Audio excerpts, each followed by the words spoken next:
নমস্কার, স্মৃতির খোঁজে অনুষ্ঠানে আপনাদের সকলকে স্বাগত। আপনাদের সঙ্গে রয়েছে আমি বৃষ্টি। স্মৃতির খোঁজে অনুষ্ঠান আপনাদের প্রত্যেকেরই ভীষণ পছন্দের অনুষ্ঠান। শুধু স্মৃতির খোঁজে অনুষ্ঠান নয়, সিটিভিএন একেডি প্লাসের আরও অন্যান্য অনুষ্ঠান যেগুলো রয়েছে সেগুলোও আপনাদের ভীষণ পছন্দের। তাই প্রত্যেকটি অনুষ্ঠান এবার থেকে আপনারা টিভির পর্দার ওপার থেকে যেমন দেখেন তেমনই ইউটিউব থেকেও দেখতে পারবেন। হাতে যে মুঠো ফোনটা রয়েছে সেখানে ইউটিউব অ্যাপটিতে যান এবং তারপর সেখান থেকে ঠিক ডান দিকে একটি সার্চ বাটন রয়েছে, সেখান থেকে সিটিভিএন একেডি প্লাস সার্চ করলে সিটিভিএনের একটি সারফেস আপনাদের সামনে খুলবে। সেই সারফেসতে ইতিমধ্যেই সিটিভিএনের যে লোগো তার ঠিক চারপাশে একটি রেড সার্কেল দেখতে পারবেন। সেখানে এই মুহূর্তে স্মৃতির খোঁজে অনুষ্ঠান লাইভ চলছে। যদি আপনার মনে হয় যে আপনি নিজে তো দেখছেনই, তার পাশাপাশি কাউকে দেখাবেন এই অনুষ্ঠান, তাহলে অবশ্যই সেখান থেকে দেখাতে পারেন। এছাড়াও পুরো অনুষ্ঠানটা হয়ে যাওয়ার পর আমরা একটা ভিডিও ফরম্যাটও পোস্ট করব, সেখান থেকেও আপনারা দেখতে পারেন, শেয়ার করতে পারেন। এবং অবশ্যই সিটিভিএন একেডি প্লাসকে সাবস্ক্রাইব করুন, যাতে স্মৃতির খোঁজে অনুষ্ঠান বা আপনাদের সিটিভিএনের অন্যান্য পছন্দের অনুষ্ঠানগুলো যখন পোস্ট হবে তখন তার ফার্স্ট নোটিফিকেশন যেন আপনার কাছে পৌঁছয়। এবার চলে আসি আজকে আমাদের অনুষ্ঠানে। স্মৃতির খোঁজে অনুষ্ঠান আপনারা জানেন বেশিরভাগ অনুষ্ঠানের মতো একেবারেই নয়। এটা একদম একটা ভিন্ন ধর্মী একটা ভাবনা, যে ভাবনাটা দর্শকদের সঙ্গে চ্যানেলকে কানেক্ট করার জন্য ভাবা হয়েছে। মানে আপনার সঙ্গে আমাকে। এবার এখানে কিন্তু কোনোভাবেই দর্শক এবং টেলিভিশনের পর্দা এরকম নয় বিষয়টা। এই পুরো বিষয়টাই শুধুমাত্র বন্ধুত্ব, একটা নিখাদ বন্ধুত্ব, যাতে আপনাদের সঙ্গে আমরা আরও বেশ খানিকটা এক হয়ে থাকতে পারি, আরও বেশ খানিকটা কাছাকাছি থাকতে পারি। যারা আমাদের সিটিভিএনের দর্শকেরা রয়েছেন তাদের আরও কাছাকাছি পৌঁছতে পারি। ঠিক সেই উদ্দেশ্যে এই আজকের আমাদের এই অনুষ্ঠানের পথ চলা, যেটা আমরা সদ্যই শুরু করেছি। আর এর মধ্যেই প্রচুর মানুষ ভালোবাসা দিয়েছেন। আর সেই যে ভালোবাসা, সেগুলো আমরা সব থেকে বেশি দেখতে পাই সেটা হচ্ছে ফোনের যে ফোন আসে, এমনকি অনুষ্ঠান শেষ হয়ে যাওয়ার পরেও ফোন আসে। আমি সেটা পিসিআর থেকেও শুনেছি। তো এই যে বিষয়টা, এটা আমাদেরকে ভীষণ আপ্লুত করে। আপনাদেরকে অনেক ধন্যবাদ যে আপনারা এই সদ্য শুরু হওয়া একটা অনুষ্ঠান, যে অনুষ্ঠানটাকে আপনারা এত কাছের করে নিয়েছেন, এত কাছ থেকে দেখছেন, প্রত্যেক দিন অনুষ্ঠান দেখছেন, ফোন করছেন, কথা হচ্ছে আমাদের সঙ্গে। তাই আরও একবার বলবো, আজকেও ফোন করুন, আজকেও আমরা কথা বলি। যেহেতু আমাদের অনুষ্ঠানটা ইতিমধ্যে শুরু হয়ে গিয়েছে, দেখুন আমার ঠিক মাথার উপরে স্ক্রলে একটি সরাসরি কথা বলুন বলে নাম্বার যাচ্ছে। সেই নাম্বারটা নিন, সেই নাম্বার থেকে ফোন করুন, কথা হবে। আরও একটা বিষয়, সেটা হচ্ছে এই বিকেল 4টে আমাদের এই অনুষ্ঠান। বিকেল 4টের এই অনুষ্ঠান খুব স্বাভাবিকভাবেই আমরা দুপুরবেলা খাওয়া দাওয়া করি, আর তারপর একটা ঝিমঝিম ভাব থাকে। আমার গলা শুনে ইতিমধ্যেই বুঝতেই পারছেন যে গলার অবস্থা বা নাকের অবস্থা খুব একটা ভালো নয়। তো সেক্ষেত্রে যদি আপনারা ফোন করেন, তো আপনাদের সঙ্গে কথা বলতে আমার বেশি ভালো লাগবে যতটা না আমি একা কথা বলছি। তো আমি বলবো অবশ্যই সরাসরি কথা বলুন বলে নাম্বার যাচ্ছে, সেখান থেকে নাম্বার নিন, ফোনটা করুন চটজলদি, এবং আমরা আরও বেশ কিছুক্ষণ গল্প করি। স্মৃতির খোঁজে অনুষ্ঠান শুরু হয়ে গিয়েছে। হাতে খুব বেশি সময় নেই, একদম কম সময় রয়েছে, যেহেতু আমাদের অনুষ্ঠানের সময়সীমা পরিসরটা অনেকটা কম। তাই চটজলদি ফোন করুন। বলতে বলতেই একজন বন্ধু ইতিমধ্যেই আমাদের সঙ্গে যোগাযোগ করেছেন, টেলিফোন লাইনে রয়েছেন। হ্যালো, কে বলছেন, কোথা থেকে বলছেন? হ্যাঁ, আমি সুমিতা ব্যানার্জি, মহেশতলা লেন, হুগলি থেকে বলছি। শুভদীপ প্রহর। শুভদীপ প্রহর, কেমন আছেন বলুন? হ্যাঁ, ভালো আছি। আপনি ভালো আছেন তো? হ্যাঁ, আমি ভালো আছি। একটু খানিকটা শরীরটা দুর্বল যাচ্ছে, ব্যাস এই আর কি। বাকি আপনাদের সঙ্গে কথা বলতে পারলে তো আর কিছু লাগেই না, ভালোই লাগে সেটা। হ্যাঁ, সুস্থ থাকুন, সাবধানে থাকুন। আপনি স্মৃতির খোঁজে নিয়ে বলতে গিয়ে আজকে একটি ভ্রমণের কথা মনে পড়ে গেল, সেটি বলতে চাই। আমার তখন সেই সদ্য বিয়ে হয়েছে, হাজবেন্ডের সঙ্গে পুরী গিয়েছিলাম। এবার সেখান থেকে ওই ট্যুরটায় ভ্রমণে বেরিয়ে ওখানে এবার আমরা বাসে করে গিয়ে এবার কিছুটা যাওয়ার পরে এবার বলা হয়েছে যে ব্রেকফাস্ট করে আসতে। এবার আমরা সেখানে কিছু জলযোগ করে এবার এই চন্দ্রভাগায় সমুদ্রের অপূর্ব সুন্দর রূপ দেখতে দেখতে মোহিত হয়ে গেছি একেবারে। ছবি তোলা হয়েছে, খুব সুন্দর, মন ভরে গেছে। এবার সময়টা পেরিয়ে গেছে, সেদিকে খেয়াল নেই। ওই সমুদ্রের ঢেউ, সাদা ফেনা, অপুরন্ত ঢেউয়ের তোর পরপর আসছে, দেখতে দেখতে দেরি হয়ে গেছে কিছুটা। এবার এসে যেখানে বাস দাঁড়িয়েছিল ওখানে এসে দেখছি আমাদের বাসটা বেরিয়ে গেছে। এবার আচ্ছা। আমাদের তো তখন ভয় হয়ে গেছে, কি করে আমরা যাব, এতটা পথ আমরা বেরিয়েছি বেড়াতে। এবার তারপর অনেকটা লক্ষ্য করতে করতে দেখি অনেক দূরে বাসটা যাচ্ছে। তখন আমার স্বামী বলছে একটু ছুটে যাওয়ার চেষ্টা করো, যদি ধরতে পারি। এবার সেই ছুটছি আমরা, আবারও তখন হাঁপিয়ে গেছি বেশ অনেকটা, ছুটে গিয়ে তারপর ওখানে বাসের যে হেল্পার আর কি, তিনি দেখতে পেয়েছেন। তিনি দেখে বাসকে দাঁড় করিয়েছেন। তারপর আমরা বাসে উঠছি। তখন আমরা যেন একটা সকলের একটা কৌতূহলের বিষয়, সব মুখের দিকে তাকাচ্ছি আর নিজে মনে মনে লজ্জিতও হচ্ছি। কিন্তু তারপর থেকে যে প্রত্যেক জায়গায় কোনারক, পরপর ভুবনেশ্বর সব ঘুরেছি, খুবই মানে ভ্রমণটা সুন্দর হয়েছিল। আর আমাদেরকে বাসের ওই দাদা তারপর চোখে চোখে রেখেছিলেন। আমরা উঠেছি কিনা আগে লক্ষ্য করা, আমাদের নিয়ে যাওয়া, ওই স্মৃতিটা এত সুন্দর ছিল। আর ভ্রমণটা দারুণ হয়েছিল। দুপুরবেলাতে ওখানেই একটা হোটেলে ভাত, ডিমের কারি, সালাদ, আমের আচার খেয়েছিলাম। এখনো মানে ভুলিনি। অনেক মনের মণিকোঠায় একদম জল জল করছে। আজকে সেটি বলার জন্য খুব মনে হলো, সেই জন্য বললাম। আর আজকে আমি স্মৃতির খোঁজে অনুষ্ঠানে এটুকুই বলি, আবার অন্যদিন গল্প হবে। আজ অন্য একদম। বন্ধুদের গল্প আবার শুনি। আর আপনি সাবধানে থাকবেন, ভালো থাকবেন। প্রচন্ড গরম পড়েছে, এই সময় শরীরটা খারাপ হলে খুব মুশকিল, আমাদের সাথে গল্প করতে হবে। সেই জন্য না না, সেটা তো আজকে একদমই আপনাদের সঙ্গে কথা বলার জন্যই তো এই অনুষ্ঠানটা, এবং আপনারাই এই অনুষ্ঠানের সব থেকে ইম্পর্টেন্ট পার্ট। ফলত আপনারাও খুব ভালো থাকুন, সুস্থ থাকুন, আপনারাও যেন ফোন করতে পারেন, কথা বলতে পারেন, তার জন্য সুস্থ থাকাটা প্রয়োজন। এই যে ভ্রমণ কাহিনীর যে একটা মানে আলাদা একটা এক্সপিরিয়েন্স, সবসময় আপনি বই পড়ুন বা কোনো সিনেমা দেখুন, অনেক সময় এইগুলোতেও বলা হয় যে এই যে বাইরে বেরোনো সবসময় একটা আলাদা এক্সপিরিয়েন্স দেয়, যেটা মানুষ গড়ার ক্ষেত্রে অনেক বেশি সুবিধার। আরও একজন বন্ধু রয়েছেন আমাদের সঙ্গে। হ্যালো, কে বলছেন, কোথা থেকে বলছেন? হ্যালো, হ্যালো, নমস্কার। শুভদীপ্র, নমস্কার। আমি গুজরাট থেকে শ্যামাশ্রী বন্দ্যোপাধ্যায় বলছি। নমস্কার, বলুন কেমন আছেন? আমি তো ভালো আছি, কিন্তু আজকে একটু মনোকষ্টের সঙ্গে আছি, তো সেই জন্য মনটা ভালো নেই। তোমার সঙ্গে শেয়ার করব বলেই ফোনটা করলাম। কেন মন ভালো নেই কেন?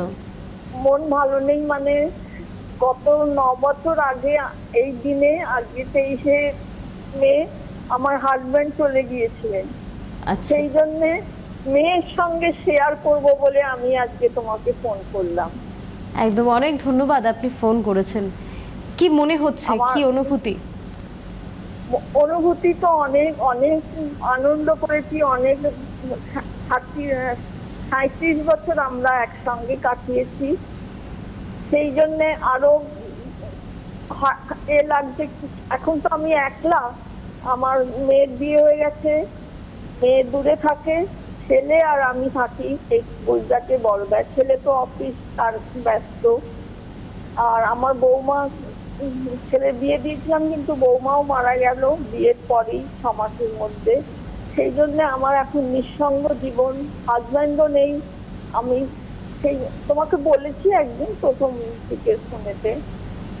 আর আজকের দিনটা তো আমাকে ভীষণ ভাবে নাড়া দিচ্ছে। সেই জন্যই আমি ফোনটা করে তোমার সঙ্গে একটু শেয়ার করলাম, যাতে মনটা আমার ভালো হয় তোমাদের সঙ্গে কথা বলে।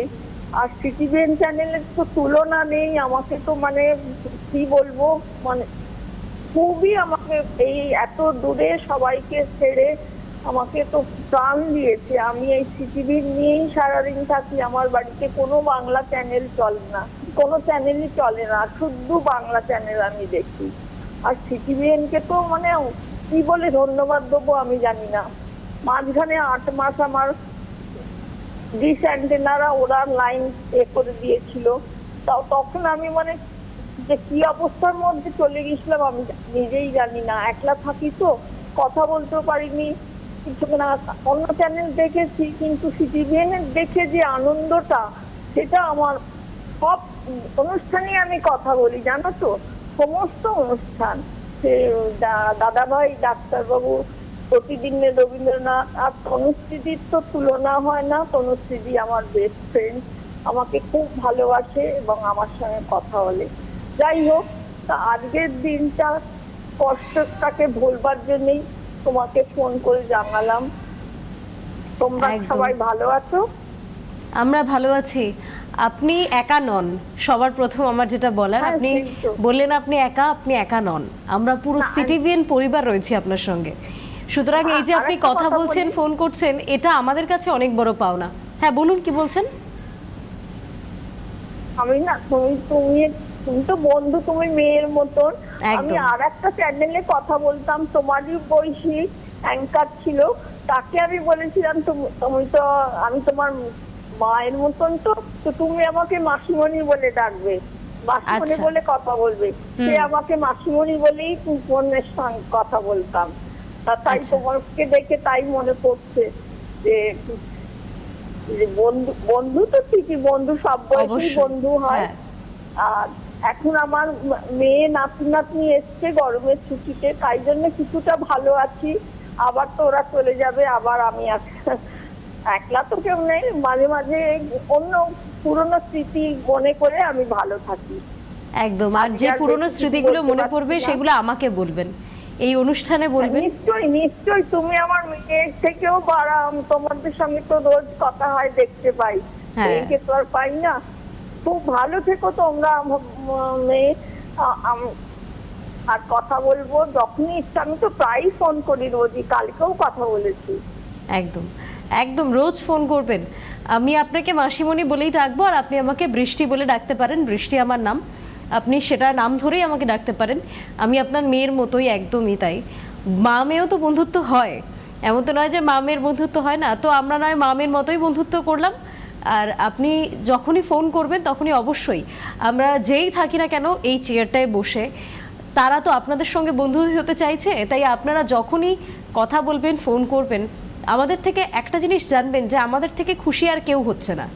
কারণ উল্টো দিকের যে মানুষগুলো শুনছে, যারা আপনার অনুভূতিগুলো শুনছে, তারাও তো শুনছে, কিন্তু আমরা বিষয়টাকে যখন অনুভব করছি, আপনাদের সঙ্গে কানেক্ট করার চেষ্টা করছি, ফলত আমরা অনেক বেশি খুশি হই যখন আপনাদের সঙ্গে কথা বলতে পারি।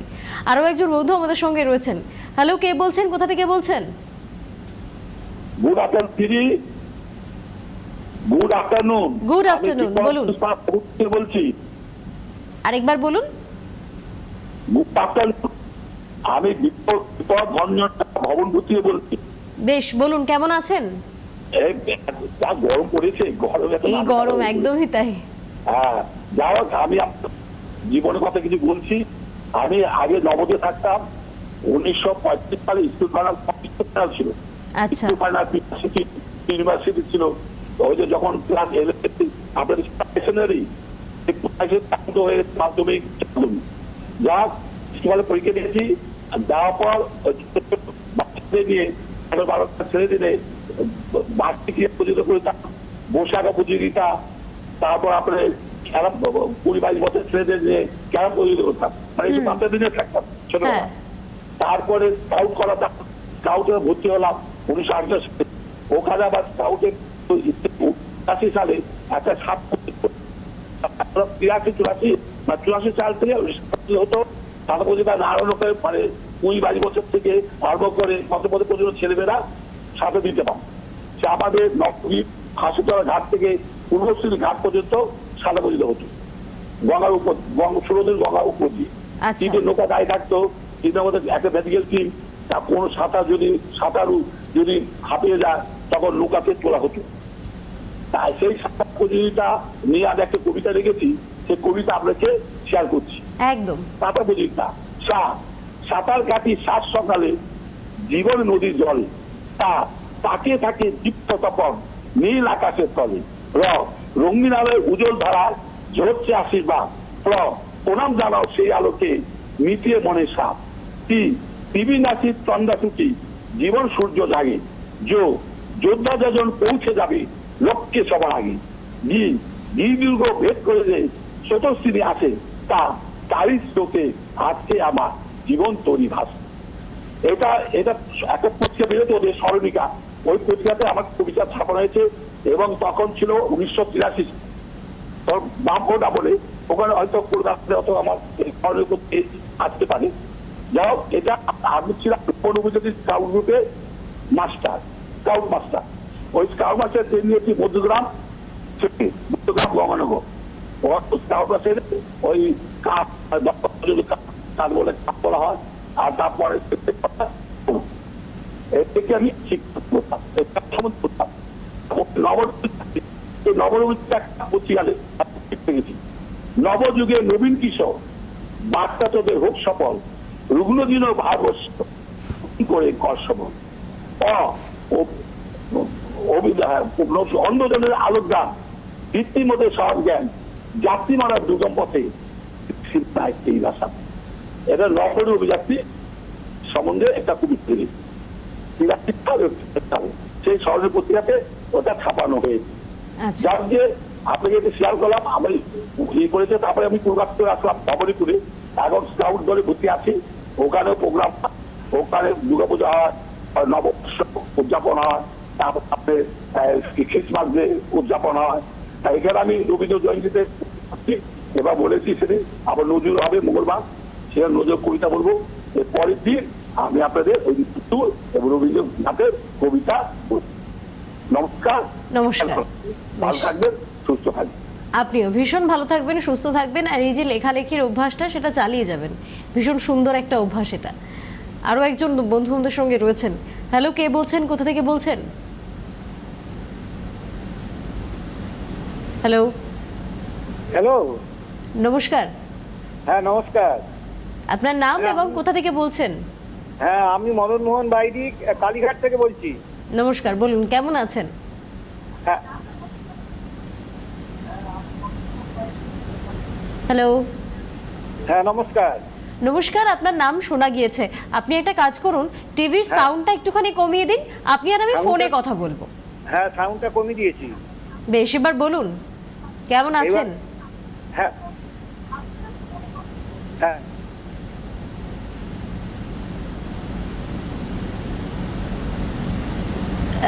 বেশ, ফোনটা কাটা হয়েছে, টিভির সাউন্ডটা মিউট করতে হতো। আপনি আরও একবার ফোন করুন, অবশ্যই টিভির সাউন্ডটা মিউট করে রেখে তারপর আপনি একটা কাজ করুন, আপনি আবারও ফোন করুন, সরাসরি কথা বলুন বলে নাম্বার যাচ্ছে, সেই নাম্বার থেকে। এই অনুষ্ঠানটা আমাদের এমনই একটা অনুষ্ঠান, আমি বারবার বলি যে ভীষণ ভালো লাগে আমার এটা বলতে যে আমরা সাধারণের সঙ্গে কথা বলি। সবসময়ই আমার একটাই ড্রিভেন ছিল এই পেশার ক্ষেত্রে, সেটা হচ্ছে মানুষের সঙ্গে কথা বলা। আর এই অনুষ্ঠানটা আমাকে কোথাও গিয়ে সাধারণের সঙ্গেই কানেক্ট করে, মানুষের সঙ্গেই কানেক্ট করে। বিভিন্ন অভিজ্ঞতা যেগুলো আমি অন্যদের থেকে শুনতে পাই, সেই অভিজ্ঞতাগুলো আমার নিজের অভিজ্ঞতা হয়ে ওঠে। এটা ভীষণ ভালো লাগার। মানে আপনারা এই যে বিভিন্ন ধরনের স্মৃতি, এই স্মৃতিটা যেটা আপনাকে কখনো হাসিয়েছে, কখনো কাঁদিয়েছে, এই একই কথা বারবার বলেছি, কিন্তু এই স্মৃতির পেছনে তো আপনাদের প্রত্যেকেরই কিছু না কিছু অভিজ্ঞতা রয়েছে, প্রত্যেকেরই কিছু না কিছু শেখার জায়গা রয়েছে। আমার ভীষণ ভালো লাগে এই অনুষ্ঠানটা, তারই একটাই কারণ, যেখানে প্রচুর মানুষের সঙ্গে, যাদেরকে আমি চিনি না, যাদের সঙ্গে আমার ব্যক্তিগত কোনো সম্পর্ক নেই, কিন্তু তাদের সঙ্গেও আমি সরাসরি কথা বলতে পারছি, তাদের এই ভালো লাগা খারাপ লাগাগুলো আমি জানতে পারছি। আমি ঈশ্বরের কাছে ধন্য যে তিনি বেছে নিয়েছেন আমাকে এমন একটি পেশার জন্য যেখানে আমি মানুষের সঙ্গে কানেক্ট করতে পারি। এটার জন্য আমি নিজেকে অনেক বেশি ব্লেসড মনে করি যে মানুষের কাছে থাকা, এটা হয়তো সবার পক্ষে হয় না, সবার ভাগ্যে হয় না, আমার হয়েছে। এবং আপনাদের মতো যারা বন্ধুরা রয়েছেন, যারা দর্শকেরা রয়েছেন, প্রত্যেকের সঙ্গে কথা বলতে পারাটা, প্রত্যেকেই যারা ফোন করছেন তাদের প্রত্যেকের সঙ্গে কথা বলতে পারাটা একটা ভীষণ ভালো লাগার একটা জায়গা। মানে এটা থেকেই বোঝা যায় আমি যে চ্যানেলটায় কাজ করছি, সিটিভিএন একেডি প্লাস, সেটা ঠিক কতটা আপনাদের মনের কাছের এবং আপনারা কতটা এই চ্যানেলটাকে ভালোবাসেন, যার কারণে আপনারা প্রত্যেকটা অনুষ্ঠানে ফোন করেন, কথা বলেন, আপনারা নিজেরাই বলেন সেটা। আর তার জন্যও আমরা প্রত্যেকে সিটিভিএন একেডি প্লাসের পরিবার আপনাদের কাছে কৃতজ্ঞ। অবশ্যই আপনারা ফোন করুন, সরাসরি কথা বলুন বলে স্ক্রিনে একটি নাম্বার যাচ্ছে, সেই নাম্বারটা নিন এবং চটজলদি আপনার ফোন থেকে ফোন করুন, আমরা কথা বলি। একটু আগে একদম শুরুর দিকে, অনুষ্ঠানের শুরুর দিকে, যিনি একটি ভ্রমণ কাহিনী আমাকে বললেন, ওই বাইরে বেরোনোর একটা অভিজ্ঞতা। আমি বাইরে বেরোনোর থেকেও বই পড়তে বেশি ভালোবাসি, ফলত বাইরে বেরোনোর অভিজ্ঞতা আমার খুব কম। কিন্তু এই যে বাইরে বেরোনোর যে একটা অভিজ্ঞতা, একটা বাস মিস হয়ে যাওয়ার জন্য যে একটা হাসেল, সে সমস্ত কিছু যে কিভাবে সিচুয়েশনটাকে ম্যানেজ করতে হয়, এগুলোই বোধহয় বাইরে বেরোনোটা এগুলোকেই শেখায়। আপনাকে অনেক বেশি সতর্ক হওয়া, কিভাবে বেরোবেন, কোথায় যাবেন, কাদের সঙ্গে যাবেন, কি অভিজ্ঞতা হবে সেখানে, সেই সবটা আপনাকে অনেক কিছু শেখায়। অবশ্যই আমরা বই থেকেও শিখি, বই থেকে শিখি না বলাটা ভুল হবে, বই থেকেও শিখি, কিন্তু বই আমাদেরকে যেটা শেখায় সেটা আমরা মাথা থেকে শিখি।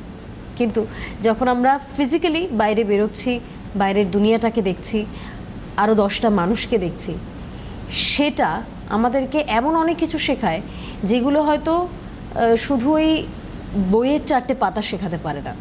আমি জানি যারা বইপ্রেমী আছেন তারা হয়তো তর্ক করবেন, আমিও তর্ক করতাম, কিন্তু এটা মানতে হবে যে বইয়ের দুনিয়া, যে দুনিয়াটা আমরা শুধুই মাথা থেকে ভাবি, মাথা থেকে বিশ্বাস করি, যেটা পড়ছি সেই সিনারিওটা দেখতে পাই। এর আগেও একটা অনুষ্ঠানে আমি কথাটা বলেছিলাম। কিন্তু যখন আমরা যারা বাইরে বেরোচ্ছি, যারা বাইরে ঘুরতে যাচ্ছেন, যারা দুনিয়া দেখতে ভালোবাসেন, যারা ট্রাভেলার হন, যারা পাহাড়ে উঠতে ভালোবাসেন, এই যে মানুষগুলো, এরা আমাকে ভীষণ অ্যাট্রাক্ট করে। তার কারণ তারা এমন অনেক কিছু শেখে, তারা এমন অনেক কিছু জানে যেগুলো হয়তো আপনি বা আমি ঘরে বসে জানতে পারি না। তাদের কাছে না স্মৃতির খোঁজটা অনেক বেশি থাকে। তার কারণ তারা যখন বাইরে বেরোচ্ছে, তারা তো জীবনের অনেকটা সময় বাইরে বেরিয়েছে, প্রত্যেকটা দিন তাদের কাছে একটা স্মৃতি, প্রত্যেকটা মুহূর্ত তাদের কাছে একটা স্মৃতি, প্রত্যেকটা মিনিট তাদের কাছে একটা স্মৃতি হয়ে যায়। কখন তার সঙ্গে কি হচ্ছে তা তো বলা যায় না। ফলে যা কিছুই ঘটছে না কেন, সেখান থেকেও এই মানুষটি কিছু না কিছু শিখতে পারছেন, কিছু না কিছু জানতে পারছেন। হ্যাঁ, হয়তো ঘটনাটা যখন ঘটছে সেই ঘটনাটার জন্য তার মন খারাপ হচ্ছে বা খুশি হচ্ছেন তিনি, এমন অনেক অনুভূতির তো মানে বলে শেষ করা যাবে না যে কত রকম অনুভূতি হয়, কেমন অনুভূতি হয়। ওই বলে না যে মানুষ, পৃথিবীতে যতগুলো মানুষ আছে ততগুলো মানুষের রকম, তেমনই অনুভূতিও যতগুলো মানুষ আছে ওই মানুষগুলো যত রকমের অনুভব তারা করতে পারে ততগুলোই নাকি অনুভূতি হয়। একজন দর্শক বন্ধু ইতিমধ্যেই রয়েছেন আমাদের সঙ্গে টেলিফোন লাইনে। হ্যালো, কে বলছেন, কোথা থেকে বলছেন? হাওড়া ময়দান থেকে স্নেহাশিস কথা বলছি। নমস্কার, বলুন কেমন আছেন? হ্যাঁ, খুব ভালো আছি। আর আপনার সঞ্চালনা সত্যি খুব মুগ্ধকর। আর আপনি যেরকম ভাবে বলছেন সত্যি আমরা সমৃদ্ধ হচ্ছি। আসলে স্মৃতির খোঁজে এই অনুষ্ঠানটা তো নিজেকে খুঁজে পাওয়ার, অতীত রোমন্থন করার একটা অনুষ্ঠান। আমি ছোট্ট একটা ঘটনার কথা বলছি। তখন ক্লাস 9-এ পড়ি আর কি। আমাদের একজন রাসবাড়ি ইংরেজির শিক্ষক ছিলেন। আচ্ছা। মানে ক্লাসে এতটাই তিনি রাসবাড়িটা ছিল, মানে একটা পিন করলেও শব্দ পাওয়া যাবে। তা তিনি আমাকে মানে কোনো একটা ঘটনার জন্য বলেছিলেন যে তোমার পক্ষে পাস করা খুবই কষ্টকর হবে, কিন্তু সেই কথাটাই আমার মনে কথা চাপিয়ে দিয়েছিল। আমি তারপর খুব মানে অন্য সাবজেক্টের সঙ্গে ইংরেজিতে একটু বেশি করেই পরিশ্রম করে মোটামুটি একটা ভালো ফল পেয়েছিলাম আমি মাধ্যমিকে। তারপরে আমি টিচার্স রুমে কেন জানি না আমার তখন একটু নিজেকে বীর মনে হচ্ছিল। আমি ভাবলাম একবার গিয়ে ওনাকে বলি যে ওই 2 বছর আগে উনি যেটা বলেছিলেন। তা আমি যখন মানে ভেতরে দেখলাম উনি আমার দিকে এগিয়ে আসছেন, তখন আমার বীরত্বটা একদম পুরো চলে গিয়ে মানে একটা ভয় মনের মধ্যে গ্রাস করলো যে উনি মনে বুঝতে পেরেছেন আমি ওনাকে কিছু বলতে যাই। তা উনি এসে প্রথমেই আমাকে জড়িয়ে ধরলেন এবং ওনার চোখে আর জল দেখেছিলাম। তখন বুঝেছিলাম যে ইনি হচ্ছেন প্রকৃত শিক্ষক। একদমই তাই। মানে প্রকৃত শিক্ষক যিনি হবেন তিনি হয়তো এই যে তার ছাত্র বা ছাত্রীকে আপন করে নেওয়া যতটা কঠোর ঠিক ততটাই নমনীয়। এটাই হয়তো প্রকৃত শিক্ষক হওয়ার একটা উদাহরণ। আজকের জন্য আমরা অনুষ্ঠানটা এখানেই শেষ করতে হচ্ছে সময়সীমার জন্য। তবে এরকম একটা অভিজ্ঞতা আমারও আছে, অন্য কোনো দিন শেয়ার করা যাবে। আজকের জন্য বিদায় নিচ্ছি, অনেক ধন্যবাদ, নমস্কার।